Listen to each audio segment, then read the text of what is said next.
¿Sabes cuál es la principal causa del fracaso? Abandonar demasiado pronto. Es posible que te hayas encontrado un gran muro que te separa de tus objetivos, que hayas superado obstáculos uno tras otro, pero a pesar de tanto esfuerzo, todavía no has logrado tu gran éxito. Tal vez estés pensando en abandonar, o si no lo haces todavía, seguro que aparecerá la tentación de hacerlo. Antes de que lo hagas, quiero que escuches este episodio porque te traigo la historia de 5 personas de gran éxito que lo han logrado a base de persistir. Hola, yo soy María José Soto. Bienvenido al episodio 10 de Impulsa tu vida paso a paso, el podcast para inconformistas que no buscamos fórmulas mágicas, sino que creemos que la verdadera magia está en dar un paso cada día para alcanzar la vida que nos hemos propuesto. Antes de empezar con el episodio, me gustaría recordarte que en mi web mariajosesoto.com puedes descargarte de manera gratuita el planificador del cambio, un cuaderno de acción que he diseñado para que puedas alcanzar un objetivo transformador en las próximas 12 semanas. El planificador es una herramienta que te ayudará a definir ese objetivo, a crear una hoja de ruta, marcar un plan de acción y sobre todo a hacer un seguimiento de la ejecución para que no te desvíes de ese objetivo. Varias veces en mi vida me he encontrado con ese muro. Es un gran obstáculo que te detiene, que te paraliza y que te hace dudar. Se presenta como una gran muralla que te separa de la vida de tus sueños.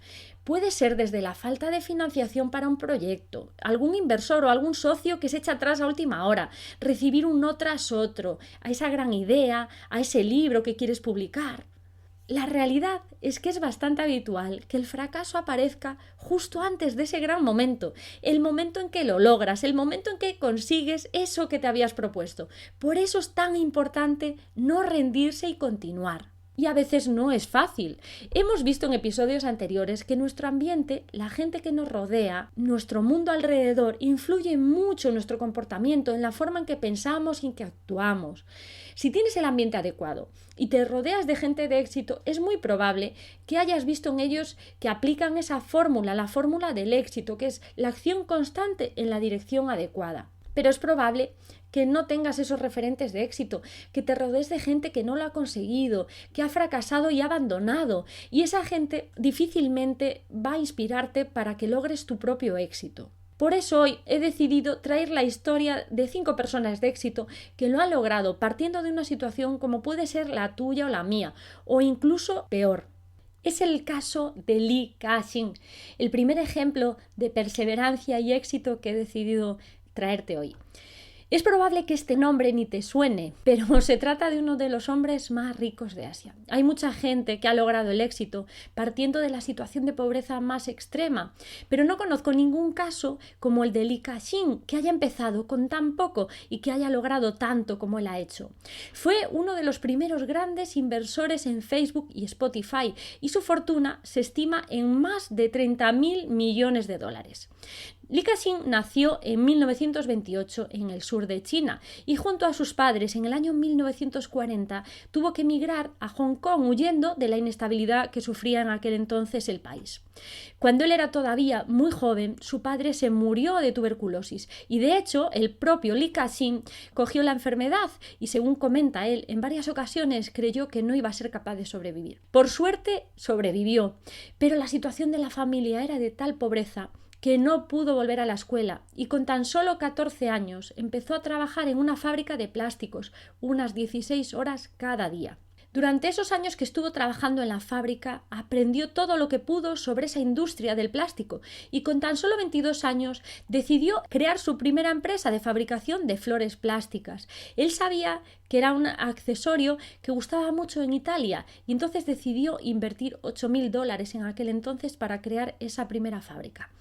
No dejó de aprender. Desde joven entendió la importancia de leer y de formarse para progresar. Y poco a poco, cuando fue ganando sus primeros beneficios, empezó a invertir en bienes inmuebles, comprando propiedades en distintos puntos de Hong Kong. Siguió invirtiendo y trabajando hasta convertirse en el hombre más rico de Asia, pero nunca olvidó sus orígenes. Desde que empezó a ganar dinero, fue donando cada vez más dinero, hasta llegar a montar su propia fundación, donde ha donado más de 1.000 millones de dólares a distintas causas. Hace apenas unos días, Li Ka-shing, con casi ya 90 años, anunció que se jubilaba y que dejaba la dirección de su imperio a su hijo. Creo que ya era buen momento para hacerlo. Como ves, es una historia de perseverancia y éxito a lo largo de toda su vida. Nuestro siguiente caso es Milton Hershey. Es probable que tampoco este nombre te suene. Milton Hershey era el hijo de unos pobres granjeros en Pensilvania, Estados Unidos, y nació en el año 1857. Milton apenas pudo ir al colegio porque tenía que ayudar a su padre en el campo desde muy pequeño. Con apenas 13 años empezó a trabajar como aprendiz en una imprenta, pero a Milton la industria de la imprenta no le gustaba y entonces su madre consiguió el dinero para que aprendiese el oficio de confitero, que era algo que a él le atraía más, y después de 4 años de estar aprendiendo, decidió emprender su primer negocio de elaboración de dulces en Filadelfia. Fracasó, fue un completo fracaso. Volvió a intentarlo otra vez en Nueva York y volvió a sucederle lo mismo, una bancarrota. Lo mismo le ocurrió en Chicago. Y finalmente Milton decidió volver a Lancaster y crear la Lancaster Caramel Company. Siempre desde el principio contó con el apoyo de su madre, que le ayudó a financiar sus primeras empresas a pesar de que eran muy pobres, y que junto con su abuela, cuando ya tenían esa empresa de caramelos, se quedaban muchas noches las dos despiertas para envolver a mano los caramelos fabricados por Milton. Sus caramelos fueron un éxito y se distribuyeron por todo el país. Fue el primer gran éxito comercial de Milton, que llegó, como tú ya has visto, después de varios fracasos. Pero él llegó a vender esta empresa por $1 millón en el año 1900, que esto era mucho dinero. Y aún así, Milton no se quedó ahí. Decidió en el año 1905 crear la mayor fábrica de chocolate del mundo, ya que él había visto en sus viajes a Europa el potencial que tenía el chocolate con leche. Su objetivo era crear la alternativa a ese caro chocolate suizo que vendían en Europa para un mercado norteamericano. Y él lo consiguió, porque el chocolate con leche Hershey se convirtió en la referencia de chocolate con leche a nivel nacional. Y otra vez Milton no se conformó con tener una fábrica. Decidió crear toda una ciudad para mejorar la calidad de vida de sus trabajadores. Construyó casas adosadas, iglesias, colegios públicos e incluso grandes espacios para la diversión y el esparcimiento. Y la ciudad de Hershey se acabó convirtiendo en un modelo de comunidad ejemplar. Incluso durante la Gran Depresión, Milton mantuvo la promesa de tener a todos sus trabajadores. No despidió ni a uno solo de sus trabajadores. Y lo que es más, ni uno de ellos dejó de cobrar su salario a final de mes, a pesar de la difícil situación económica que atravesaron durante esos años.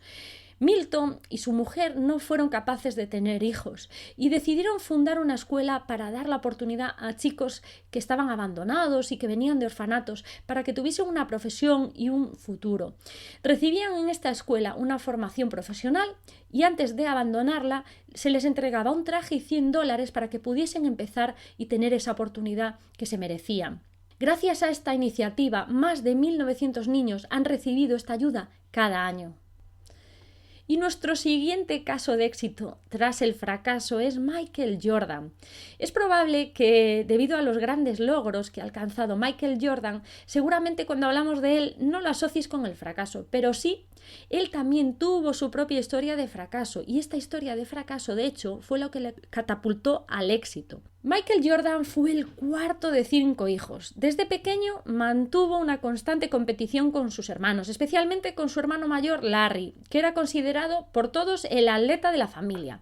Era tal la habilidad de Larry que los entrenadores conocían a Michael como el hermano de Larry. A Michael siempre le gustó mucho jugar al baloncesto, quería jugar a todas horas al baloncesto, pero su corta estatura, en aquel entonces medía solo 1,82, hacía que lo considerasen demasiado bajo para jugar en el principal equipo de la escuela. El entrenador de su hermano lo invitó, aún así, a un campamento de verano de baloncesto al ver ese entusiasmo que tenía Michael. A pesar de que lo hizo durante ese verano muy bien en el campamento, cuando se publicó la lista del equipo principal, Michael comprobó que finalmente su nombre no figuraba en la lista. Y aquí comenzó su camino de perseverancia. Siguiendo los consejos que siempre le había dado su madre, decidió demostrar a ese entrenador su gran equivocación, la equivocación de no haberlo seleccionado para el principal equipo de baloncesto de la escuela. Y decidió unirse al equipo junior y entrenó como nunca lo había hecho. Iba cada día muy temprano a la escuela y se quedaba hasta bien avanzada la noche. Esto lo llevó a convertirse finalmente en la estrella del equipo. Al final del año, además, había crecido ya 10 centímetros y pudo formar parte del equipo principal de la escuela. A partir de ahí, lo demás ya es historia. Seguro que la conoce, sus grandes triunfos, sus grandes éxitos, y para que veamos que es la mayor figura a nivel mundial del baloncesto. Y todo esto sucedió porque él creyó en sí mismo, luchó cada día y no dejó nunca de intentarlo. Y su carrera ha sido siempre en este camino. Pero ¿qué hubiese pasado si Michael Jordan hubiese decidido hacer caso a su entrenador y a lo que todos pensaban? Hoy probablemente ni tú ni yo sabríamos quién es. La siguiente historia es un poquito tierna. Se trata de Marquita Andrews. Es probable que no la conozcas, pero Marquita llegó a ser conocida como la mejor vendedora del mundo. ¿Y cómo es posible que, pese a su gran timidez, Marquita llegase a ser esa, la mejor vendedora del mundo? Y sobre todo, ¿cómo pudo conseguirlo con tan solo 13 años? Pues pura perseverancia. Vamos a ver la historia. El padre de Marquita la abandonó a ella y a su madre cuando solo tenía 8 años y a partir de entonces su madre se tuvo que hacer cargo de la familia y solo trabajaba como camarera en Nueva York. Con ese salario tenía que mantener a la familia. Ambas estaban muy unidas al verse solas y tenían un sueño en común, que era viajar alrededor del mundo. Pero con el poco dinero que ganaba su madre, este sueño se presentaba pues muy poco realista, digamos, que era muy difícil de lograr. Al menos hasta que Marquita leyó un día en su revista de las Girl Scout que la chica que más galletas vendiese ese año obtendría como recompensa un viaje alrededor del mundo para 2 personas. Era ideal, era todo lo que habían soñado ella y su madre durante estos años. Y esa era toda la motivación que necesitaba Marquita. Cada día, después de ir al colegio, Marquita se vestía su uniforme de Girl Scout e iba puerta por puerta tratando de convencer a los vecinos de que le comprasen sus galletitas. Dejando de lado su timidez, descubrió que tenía un talento especial para la venta. Siguió los consejos de su tía y siempre se mostraba agradable y educada. Además, decidió compartir con la gente su sueño de ganar.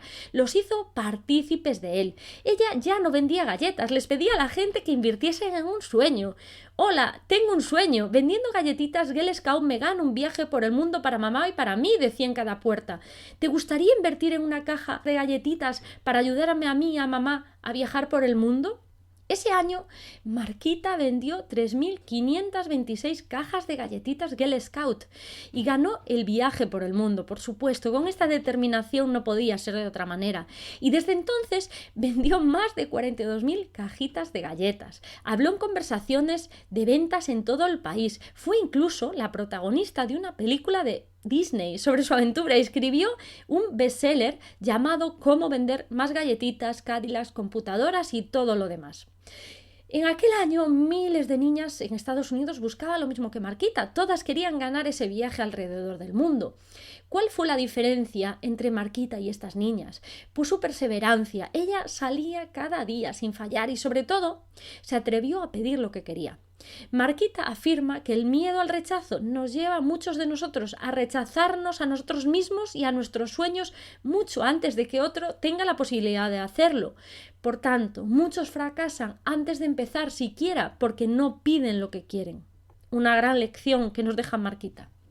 Y para acabar, voy a dejar una historia de perseverancia y éxito que es la de Natalie Dutroit. Natalie Dutroit era una nadadora sudafricana de gran talento, de hecho era la gran promesa de Sudáfrica para la natación.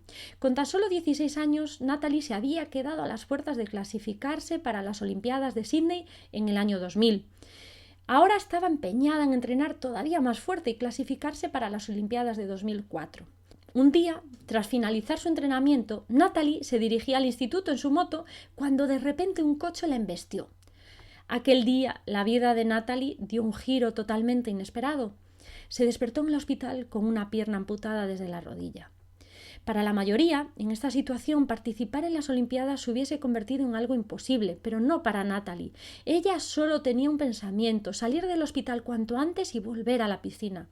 Y lo hizo. 3 meses más tarde, y antes incluso de aprender a caminar, volvió a nadar.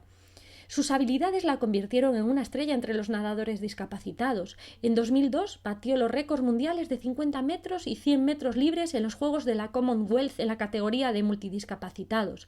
Pero no se quedó ahí, no se conformó con participar en los campeonatos para discapacitados. Ella quería demostrar que podía llegar donde otros llegan, y llegó. En 2008, después de 5 medallas de oro en los Paralímpicos de Atenas, logró la puntuación necesaria para participar en los Juegos Olímpicos de Pekín en la prueba de aguas abiertas con todos los demás nadadores con 2 brazos y 2 piernas. Era la primera deportista que competía en ambas modalidades de unos Juegos, discapacitados y no discapacitados. Su lema es: la tragedia de la vida no es no poder alcanzar tus objetivos, es no tenerlos. Ahora Natalie es una motivadora que transmite en charlas a lo largo de todo el mundo su mensaje. Aférrate a tus sueños, pase lo que pase, con determinación, constancia y trabajo duro, cualquiera puede alcanzar su objetivo, sea el que sea. Vamos a aplicarlo. Y hasta aquí el episodio de hoy. Espero que te haya gustado y que te haya resultado útil. Si es así, te agradecería que me dejes una reseña y una valoración de 5 estrellas si me escuchas desde iTunes, y un like y un comentario si lo haces desde iVoox. Además, no te olvides de suscribirte si todavía no lo has hecho. Muchas gracias por seguir acompañándome en este camino. ¡Hasta luego!